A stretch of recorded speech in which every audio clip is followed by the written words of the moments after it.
ചോദ്യപേപ്പർ ചോർന്ന ക്രിസ്മസ് പരീക്ഷകൾ വീണ്ടും നടത്തില്ലെന്ന് വിദ്യാഭ്യാസ മന്ത്രി വി ശിവൻകുട്ടി.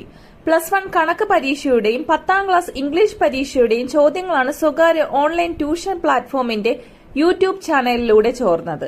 ഈ പരീക്ഷകളുടെ ചോദ്യങ്ങളുടെ മാതൃകയാണ് MS സൊല്യൂഷൻസ് എന്ന യൂട്യൂബ് ചാനൽ വഴി പുറത്തുവിട്ടത്. റിട്ടയർഡ് അധ്യാപകനാണ് MS സൊല്യൂഷൻസ് ചോദ്യപേപ്പർ ചോർത്തി നൽകിയതെന്നാണ് DJPയുടെ അന്വേഷണ റിപ്പോർട്ടിലുള്ളത് എന്നും വിദ്യാഭ്യാസ മന്ത്രി വ്യക്തമാക്കി. സംഭവത്തിൽ യൂട്യൂബ് ചാനൽ സകല അതിരുകളും ലംഘിച്ചുവെന്നും തനിക്ക് യൂട്യൂബറെ കുറിച്ച് അറിയില്ലെന്നും ചാനലിന്റെ ഓഫീസ് പൂട്ടിയെന്നുമാണ് അറിഞ്ഞതെന്നും മന്ത്രി കൂട്ടിച്ചേർത്തു. ചോദ്യപേപ്പർ ചോർന്ന സംഭവത്തിൽ അന്വേഷണം ക്രൈംബ്രാഞ്ചിനാണ്.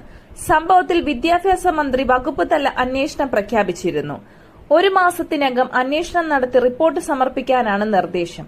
അതിനായി 6 അംഗ സമിതിയെ നിയോഗിച്ചു.